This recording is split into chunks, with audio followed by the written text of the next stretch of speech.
अमरावती महानगरपालिका निवडणूक 2026चा हॉटस्पॉट प्रभाग क्रमांक 19 तकतमल गर्दी आहे। थोडंसं काही प्रशासनाच्या नियमाने अट्याच्यानं एवढं तर होऊ शकत नाही, पण एक बऱ्यापैकी गर्दी या ठिकाणी झाली। आता लोक जर विचार केला तर 40%च्या वर बापा लय झालं ना मतदान। 40% कसा शिकेल सवरेल लोक येईल की नाही मतदानाला जाणं म्हणजे त्याच्या प्रेस्टिजच्या खराब वाटते।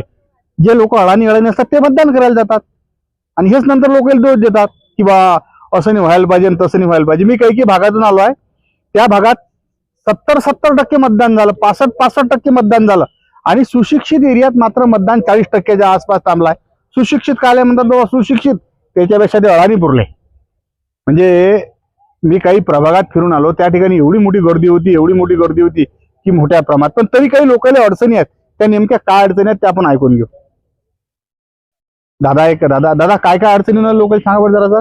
अडचणी तर प्रामुख्याने अशा आहे की ज्या लिस्ट आहे वोटर लिस्ट, याच्यामध्ये जेव्हा प्रारूप वोटर लिस्ट आली होती तेव्हा आम्ही भरपूर प्रमाणात त्याच्यामध्ये ऑब्जेक्शन नोंदवले होते की बाहेरच्या प्रभागातली काही वोटिंग आपली इथे आली आहे, आपली बाहेरच्या प्रभागात गेली आहे। पण एवढ्या ऑब्जेक्शन नोंदवल्यानंतरही फक्त 50%च ऑब्जेक्शनचा निवारा तिथे झालेला आहे आणि 50% ऑब्जेक्शन तसेच आहे। त्यांनी आमच्याकडून सगळ्या प्रकारचे पत्र लिहून घेतले होते, सगळ्या प्रकारच्या सह्या करून घेतल्या होत्या मतदानासाठीच्या, पण त्याच्यावर काहीच कारवाई झालेली नाही।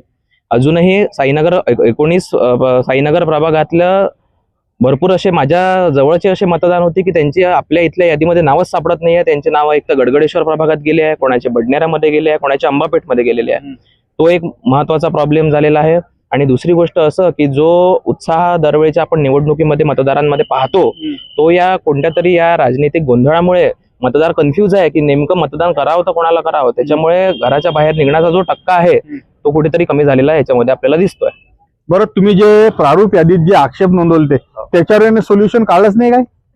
त्याच्यामध्ये 50%चे जे सोल्युशन होते की या भागातले त्या भागात गेलेले आहे ते फक्त 50 ते 60%च फक्त सॉल्व्ह झालेले आहे। पण अजूनही भरपूर अशा त्रुट्या आहेत त्याच्यामध्ये की त्या अजूनही सॉल्व्ह झालेल्या नाहीये आणि तर ज्या सॉल्व्ह झाल्या नाही तर याच्या पुढच्या निवडणुकांमध्ये मतदानाचा टक्का असाच राहील असा माझा एक अंदाज आहे।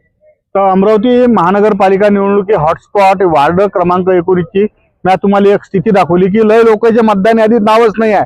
आणि कसं आहे, मतदान पहिली गोष्ट तर घरून विचारतात का बाबा गर्दी आहे काय, गर्दी असेल जात नाहीत आणि इकून तिकून आले नाव जर या इकडचं तिकडे होत राहते।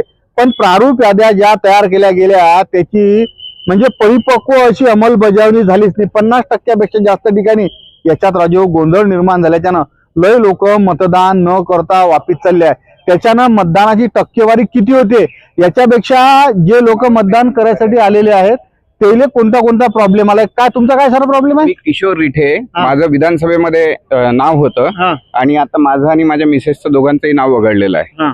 तर आता 4 बूथ फिरून आलो आणि याच्यामध्ये पण नंबर आहे, नाव आहे, सगळं जुन्या यादीमध्ये आहे, पण आता इथे नंबर नाहीये, त्यामुळे परत चाललो आहे। जिथं उदाहरण मी तुम्हाला सध्या दाखवलं की मी बातमी एंड करता रिटे सर आले, रिटे सरनं हे उदाहरण दिलं। म्हणजे अशा कितीतरी लोक या ठिकाणी आहेत की नाही या अनंत अडचणीचा सामना करावा लागून आला। एक तर वार्ड क्रमांक म्हणजे प्रभाग क्रमांक 19 हॉटस्पॉट असणाऱ्या प्रभागात राजू असा जर तितंबा होत असेल आणि हा तितंबा कोणाच्या पत्त्यावर पडते हे तर सकाळी नक्की समजते। मतलब भाऊ एक थंबनेल साठी फोटो घे।